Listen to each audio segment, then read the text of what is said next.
बिस्मिल्लाहिर्रहमानिर्रहीम। अस्सलाम वालेकुम। Welcome to this video. Second year commerce के लिए अकाउंटिंग की क्वेश्चन मैं स्टार्ट करवा रही हूँ इस वीडियो से। 10 ईयर से क्वेश्चन सॉल्व करेंगे और ईयर हम 2023 का सॉल्व करने जा रहे हैं। इसमें हमारे पास सिंगल एंट्री सिस्टम से हमारे पास क्वेश्चन आए हैं। सो पहले मैं वही स्टार्ट करवा रही हूँ। तो अभी हमारे पास जितने भी मैं 10 ईयर से मैं क्वेश्चन सॉल्व करवाऊँगी वो सिर्फ सिंगल एंट्री सिस्टम से ही मैं सॉल्व करवाऊँगी अपनी फर्दर वीडियोज़ में भी। सो जब तक ये हमारे पास टॉपिक कंप्लीट नहीं हो जाता मैं नेक्स्ट टॉपिक पे नहीं जाऊँगी। फिर जब हमारे पास 10 ईयर्स से ये टॉपिक कंप्लीट होगा फिर इंशाल्लाह ताला मैं नेक्स्ट टॉपिक पे मूव ऑन करूँगी, राइट।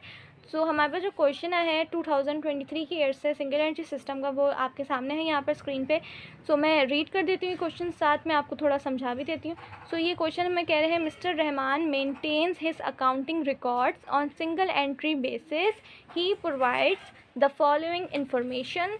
तो ये हमारे पास जनवरी 1 2022 को कह रहे हैं total assets amounted ₹570 and liabilities ₹140। दिसंबर 31 2022 को कह रहे हैं total assets increase by 150 and liabilities decrease by 50,000। तो यहाँ पर जो सबसे पहले ना एसेट्स देखें कितनी थी, 570 थी साल के शुरू में, साल के आखिर में आकर कितनी हो गई 150 से वो क्या हो गई इंक्रीज हो गई। तो ये तो अमाउंट क्या हो जाएगी प्लस हो जाएगी, ठीक है। लाइबिलिटी साल के शुरू में हमारे पास 140 थी, साल के आखिर में डिक्रीज़ कितने से हो गई 50,000 से। तो ये आपने इसको माइनस कर देना, ठीक है। फिर यहाँ हमारे पास कुछ ना एडजस्टमेंट आ जाएंगी जो कि अभी हम जो बनाने जा रहे हैं statement of profit and loss, ये उसमें ऐड होगी, ठीक है। तो ये मैं आपको उसमें ही डिटेल में समझा दूँगी।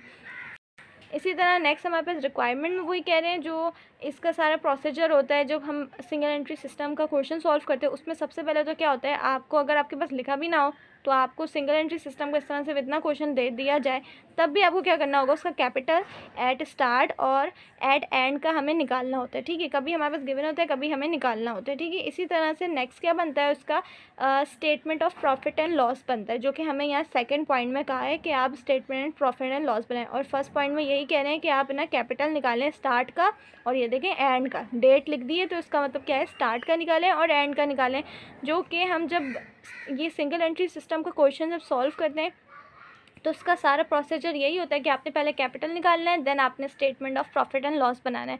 और ज़्यादा से ज़्यादा क्या हो जाता है इसका, अगर थर्ड पॉइंट अगर इस तरह से लिखा हुआ आ जाए कि आप एक और स्टेटमेंट बनाए किसका, स्टेटमेंट ऑफ अफेयर्स का। वो किस तरह बनते हैं वो भी बहुत आसान है। वैसे अभी हमारे पास क्वेश्चन में गिवन नहीं है तो मैं आपको अभी तो नहीं सिखाऊंगी, लेकिन अगर कभी आ जाएगा तो मैं आपको बता दूंगी। तो वो किस तरह से होता है, आपने बैलेंस शीट तो बनाई होगी। बैलेंस शीट क्या होती है, एसेट्स और इक्विटीज़ दो साइड्स होती है, इसी तरह ये बनता है, ठीक है। स्टेटमेंट ऑफ अफेयर्स के नाम से वो बनता है। तो वो तो बहुत आसान है बट अभी नहीं है तो मैं अभी तो नहीं बताऊंगी। जितना है आपके पास रिक्वायरमेंट में जितना गिवन है मैं सिर्फ उतना ही सॉल्व करवाऊंगी। तो चलें हम सबसे पहले इसका कैपिटल निकालते हैं और फिर हम इसका बनाते हैं statement of profit and loss.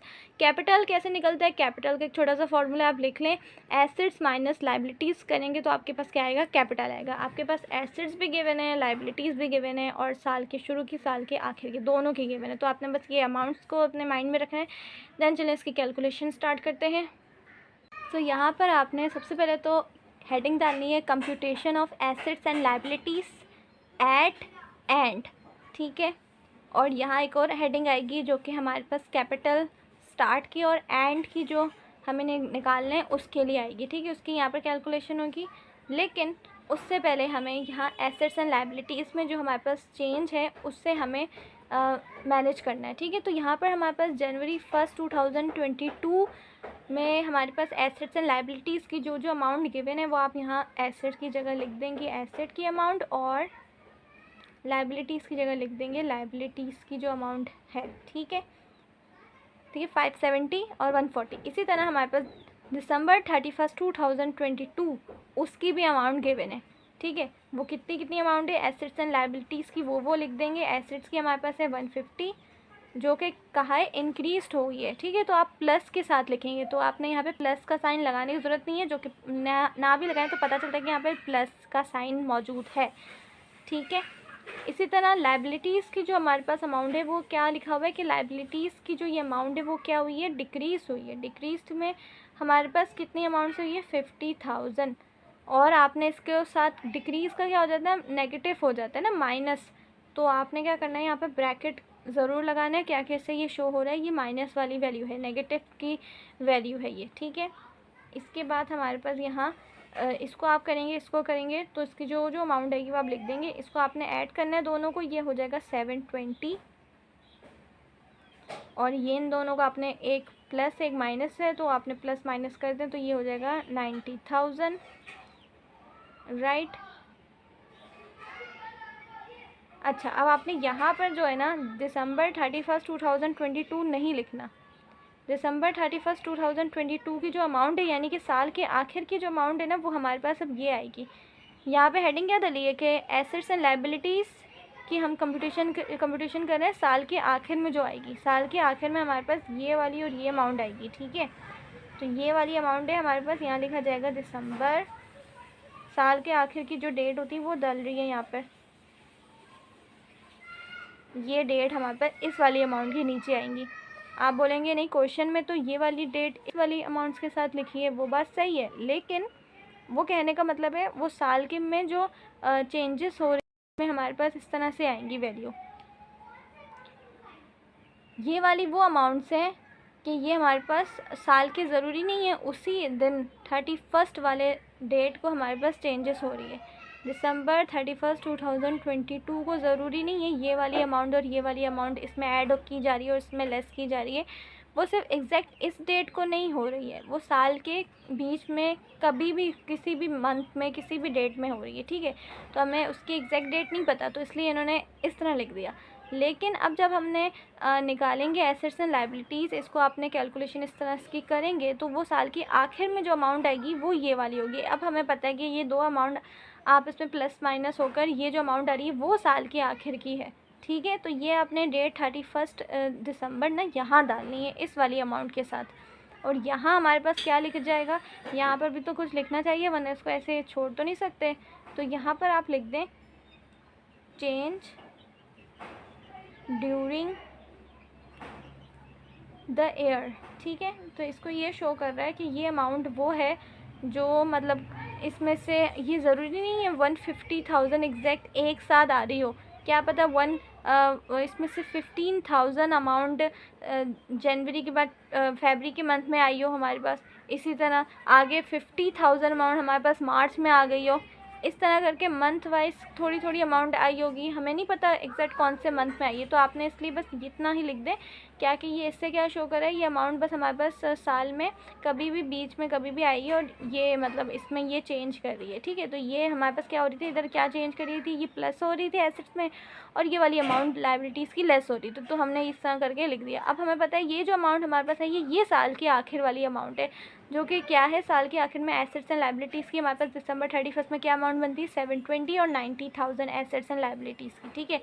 तो ये तो इसकी छोटी सी कैलकुलेशन हो गई। अब यहाँ से हमने इसका कैपिटल शुरू का और आखिर का निकालना है, ठीक है। तो डेट मैंने डाल दी है दोनों की, एसेट्स माइनस करेंगे लायबिलिटीज़ को तो यहाँ तो हमारे पास साल का जो शुरू और आखिर का हमारे पास क्या आ जाएगा, कैपिटल्स आ जाएंगे, ठीक है। तो एसेट्स में हमारे पास जनवरी 1 2022 का जो हमारे पास एसेट्स गिवन है वो है कितने, आपने लिखने हैं जो अमाउंट गिवन है 570, राइट। इसी तरह हमारे पास लायबिलिटीज़ कितनी गिवन है जनवरी 1 2022 में, वो है 140। तो यहाँ पर आपने माइनस है तो आपने इसको 570 को माइनस कर देना है 140 से। तो इसकी जो अमाउंट आएगी हमारे पास वो है 430,000, ठीक है। तो ये 570 माइनस 140 हो गया, ये हो गया हमारे पास 430,000। तो ये हमारे पास जो अमाउंट आ रही है रुपीज़ में आ रही है। अच्छा, अब यहाँ पर हमारे पास जो है ये जनवरी 1 2022 यानी कि कैपिटल एट स्टार्ट सिर्फ अभी निकला है, कैपिटल एट एंड कैसे निकलेगा, वो भी एसेट माइनस लायबिलिटीज़ है। बट एसेट माइनस लायबिलिटीज़ में आपने वो वाली अमाउंट लेनी है जो आपने यहाँ निकाली है, ठीक है। ये वाली अमाउंट आपने ये वाली अमाउंट नहीं लेनी, ये वाली और ये वाली अमाउंट ली जाएगी, ठीक है। तो आपने 720,000 को माइनस करना है 90,000 से और ये अमाउंट ब्रैकेट में लिखी जाएगी। जैसे मैंने बताया यहाँ लिखा है लेस लायबिलिटीज़, यानी कि जितनी भी अमाउंट यहाँ पर अब आती जाएंगी वो माइनस में ही होगी। जैसे कि ये थी इसी तरह ये भी लिखी जाएगी 90,000। ये अमाउंट मैंने कहाँ से ली, यहाँ से, ये लास्ट वाली जो है, ठीक है, ये वाली अमाउंट ली, क्योंकि देखें यहाँ लिखा है दिसंबर 31 और यहाँ मैंने लिखा है दिसंबर 31। और एसेट्स माइनस लायबिलिटीज़, तो एसेट्स की अमाउंट हमारे पास ये बनती है और लायबिलिटीज़ की ये बनती है आखिरी की, ठीक है। तो आपने यही लिखनी है। इसी तरह इसको आपने माइनस कर देना, तो ये हमारे पास आ जाएगा 630,000। तो ये भी रुपीज़ में हमारे पास आ जाती है अमाउंट। तो ये आ जाएगा हमारे पास कैपिटल बैलेंसेस किस किस के, स्टार्ट के और एंड के। तो यहाँ लिख देंगे कैपिटल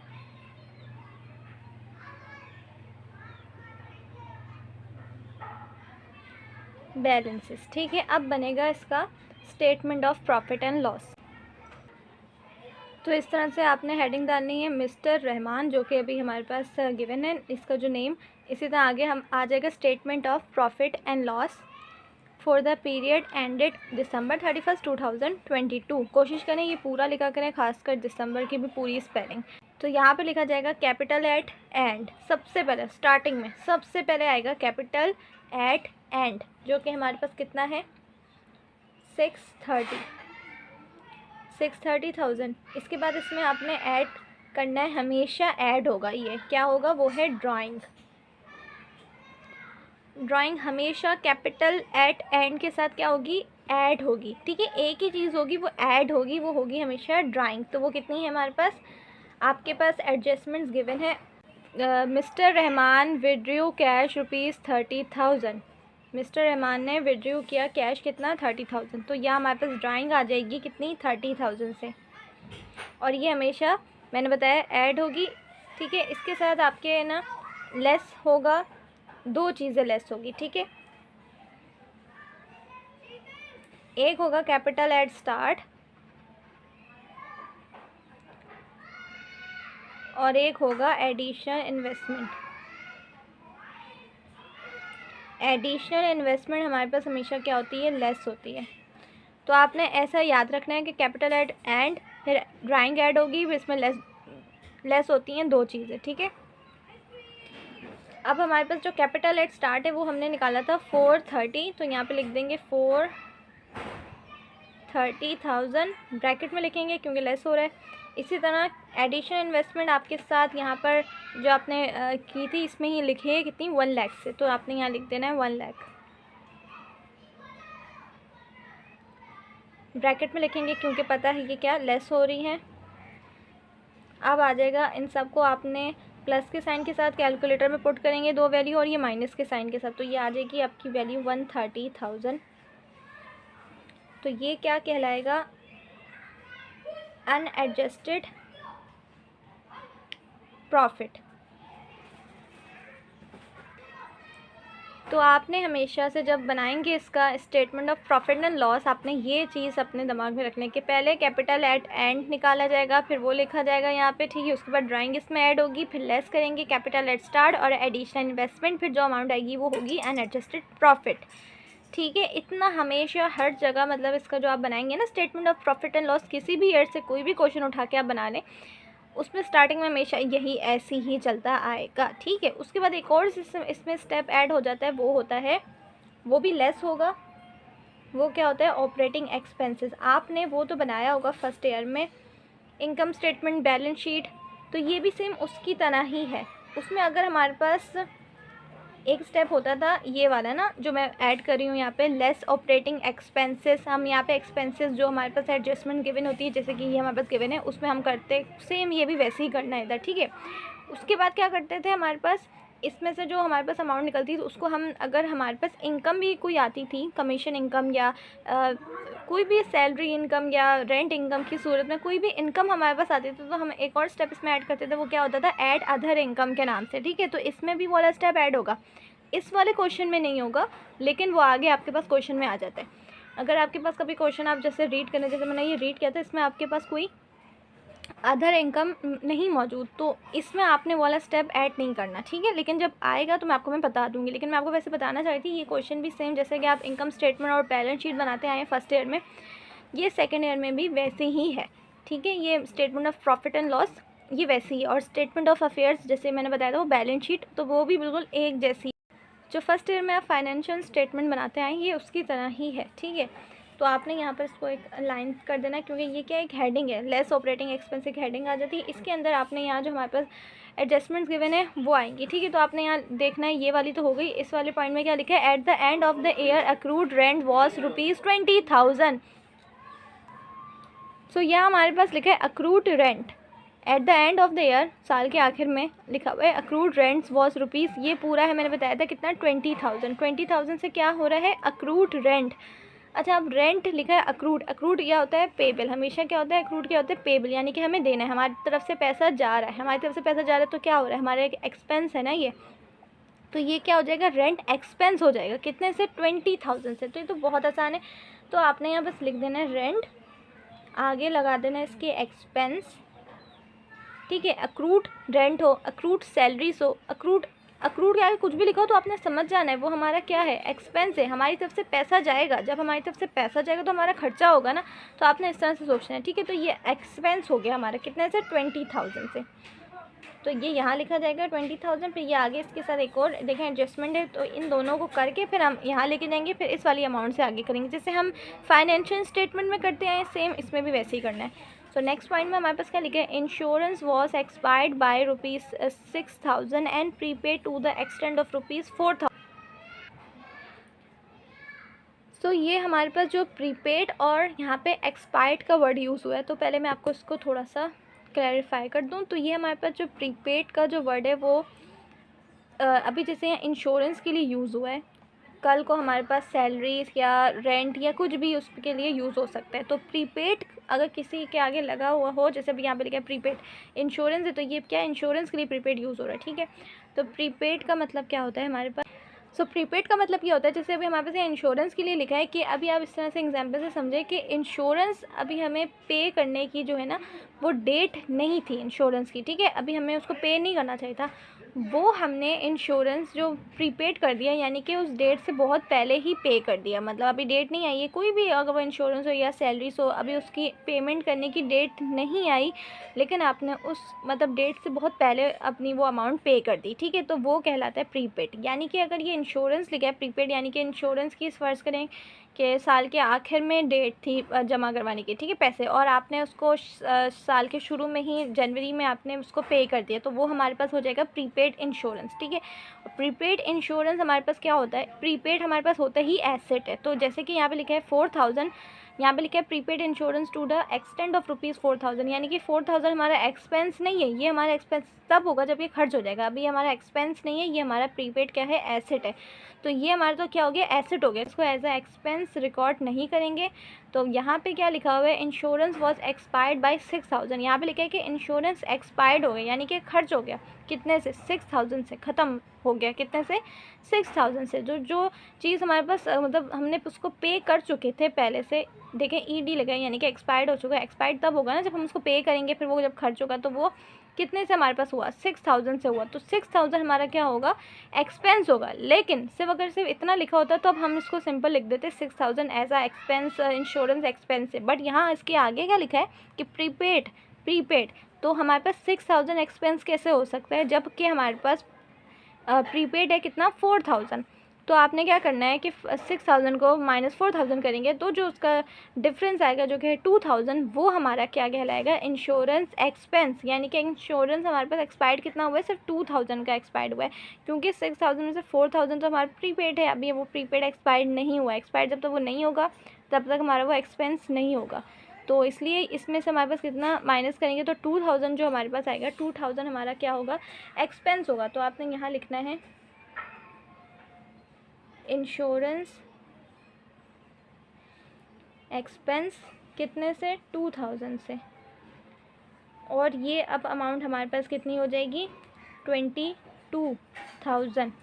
टोटल ऑपरेटिंग एक्सपेंसेस हमारे पास यहाँ पे ये आ जाते हैं, ठीक है, ये और यहाँ पर आ जाएगा, और ये लेस हो रहा है तो आपने इसको ब्रैकेट में लगाना है, ठीक है।